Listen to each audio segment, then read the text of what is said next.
teman-teman kelas 5 SD di seluruh Nusantara. Hari ini kalian sudah berolahraga belum? Gak usah terlalu berat juga gak apa-apa kok. Yang penting badan kalian tidak kaku. Nah, sebelum kita belajar hari ini, jangan lupa untuk berdoa ya, agar ilmu yang kita dapatkan bisa berguna.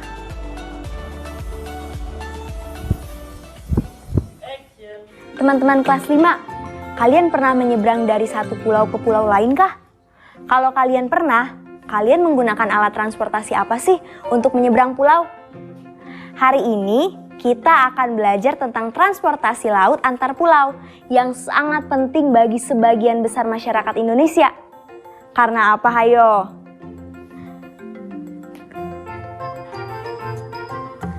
Karena Indonesia adalah negara kepulauan. Indonesia adalah negara kepulauan. Artinya bukan hanya memiliki banyak pulau-pulau besar, tapi juga memiliki ribuan pulau-pulau kecil. Untuk menuju ke pulau-pulau itu, yang paling mudah dan murah adalah melalui jalur laut dengan kapal feri. Teman kita, Francisca Magda dari NTT akan menceritakan pengalamannya menaiki kapal feri dari Rote ke Kupang. Yuk kita simak. Halo teman-teman kelas 5, aku Francisca Magda dari Rote. Seminggu sekali, aku menaiki kapal feri untuk menemani papa mengantar barang dagangan ke Kupang.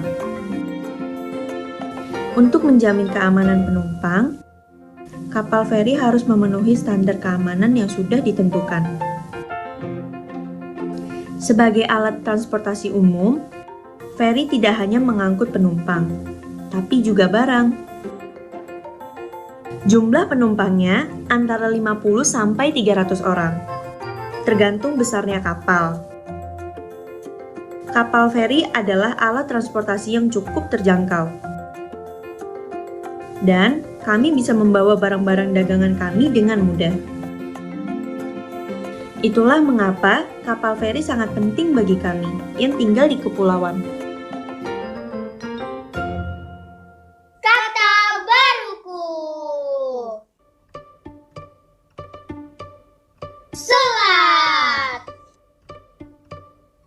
Selat adalah laut di antara pulau-pulau. Laut lepas. Laut lepas adalah tengah lautan yang jauh dari daratan. Kepulauan. Kepulauan adalah gugus kumpulan pulau-pulau. Kapal feri. Kapal feri adalah kapal penyeberangan khusus yang bagian dalamnya dapat dibuka untuk membawa penumpang, barang, dan kendaraan. Huruf kapital pada kalimat. Sekarang kamu akan mempelajari penggunaan huruf kapital atau huruf besar pada sebuah kalimat.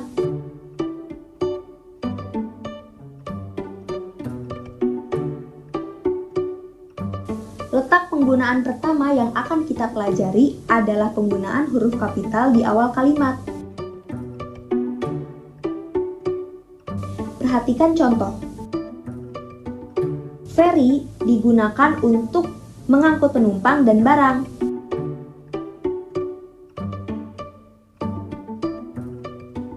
Nah, pada kalimat ini, huruf mana yang seharusnya kapital?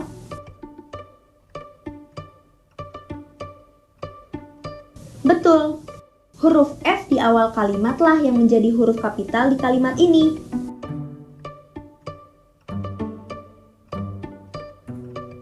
Berikutnya, penggunaan huruf kapital juga digunakan pada penulisan nama, nama orang, nama tempat, dan nama jalan.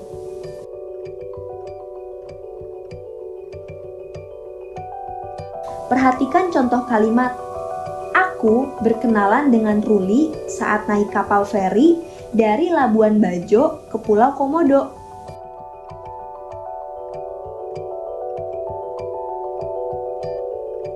Dalam kalimat ini, A pada kata aku hurufnya kapital karena merupakan kata ganti orang pertama.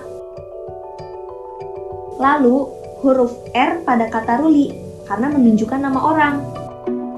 Begitu juga pada kata Labuan Bajo dan Pulau Komodo.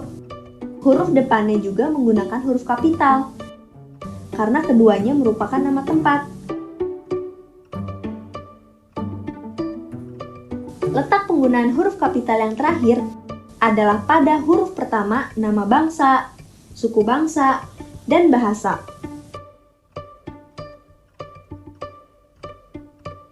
Contoh pada kalimat, aku bangga sebagai warga Indonesia, negeri yang memiliki ribuan pulau dari Sabang sampai Merauke, dari Miangas hingga Rotendao. Perhatikan huruf yang berkedip. A pada aku hurufnya kapital karena kata pertama. I pada Indonesia juga kapital karena menunjukkan nama negara atau bangsa. Lalu S pada Sabang dan M pada Merauke yang menunjukkan nama tempat. Sedangkan M pada Miangas dan R dan N pada Rotendao menggunakan huruf kapital di awal karena merupakan nama suku bangsa. Apakah tempat tinggalmu dekat dengan laut? Atau kamu pernah bepergian ke pantai dan mengamati lingkungan di sekitarnya? Kalau iya, tulislah tentang alat transportasi laut di daerahmu dan apa akibatnya jika tidak ada alat transportasi itu di sana.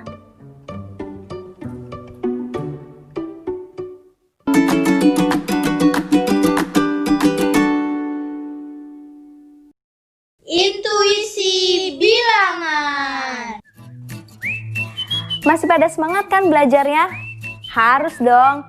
Nah, biar kita tambah semangat, kita akan menghitung kemungkinan angka-angka yang tidak terlihat dari kubus berikut.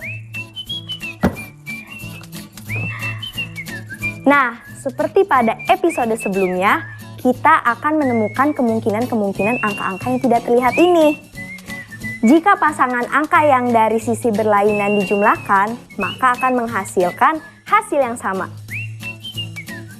Kalau aku misalkan menaruh angka 170, maka akan menghasilkan angka 5 di sisi bawah,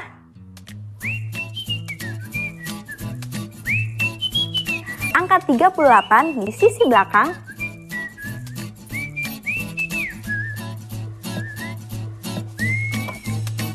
dan angka 68 di sisi kanan.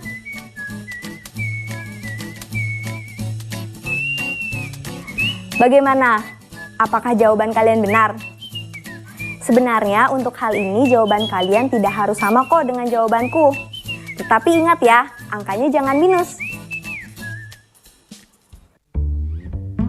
Lihat, Yuda sedang sibuk dengan rencana pembuatan mobil mainan.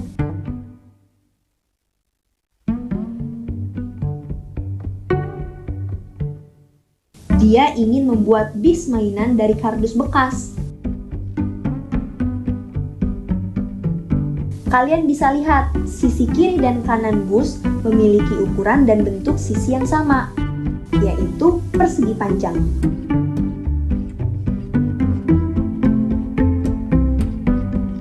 Kemudian, bidang sisi depan dan belakang bus ternyata ukuran dan bentuk kedua sisinya juga sama, yaitu persegi panjang.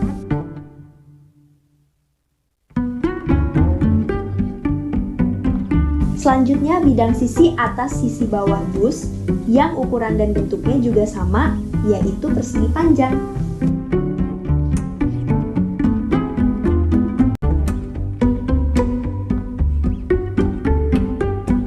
Dari pengamatan itu, Yuda mengetahui bahwa untuk membuat bus diperlukan masing-masing 3 pasang bidang sisi yang berbeda, tetapi panjang sisi-sisinya saling terkait.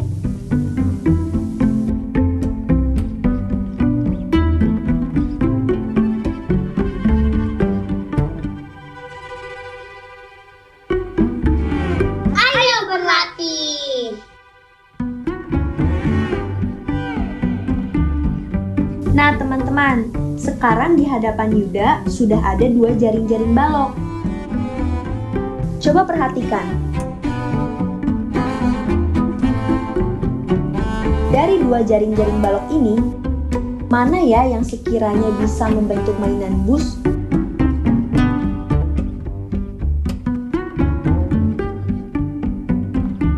Wah, ternyata jaring-jaring balok B yang bisa membentuk mainan bus.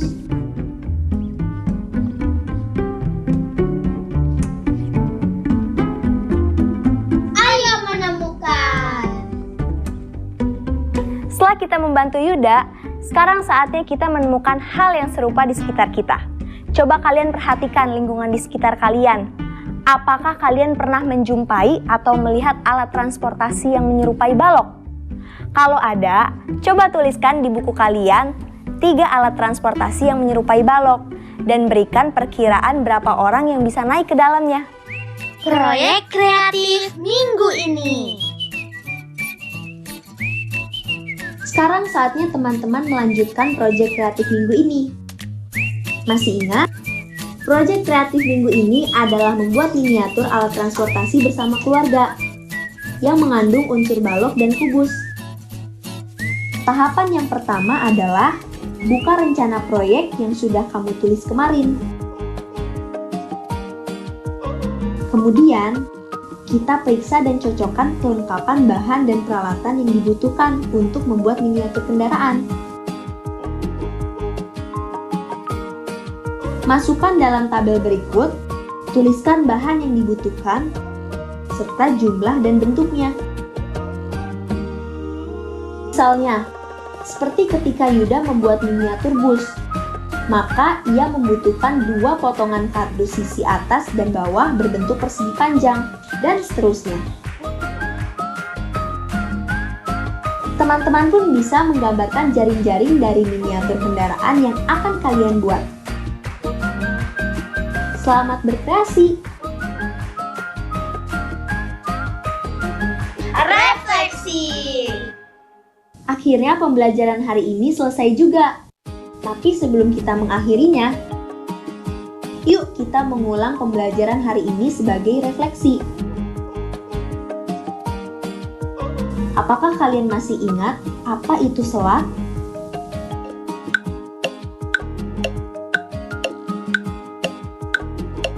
Benar, selat adalah laut di antara pulau-pulau. Sekarang, coba kalian baca 2 kalimat di layar.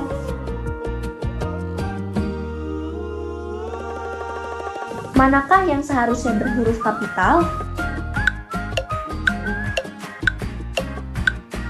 Benar. Inilah jawabannya. Nah, sekarang kalian lihat gambar berikut. Kira-kira jaring-jaring yang mana saja ya yang bisa membentuk balok? Benar. Jawabannya adalah jaring-jaring A, D, dan F. Teman-teman, gak terasa ya pembelajaran hari ini selesai juga. Semoga ilmu yang hari ini teman-teman dapatkan bisa berguna. Aku pamit undur diri dulu ya. Sampai ketemu besok. Dah!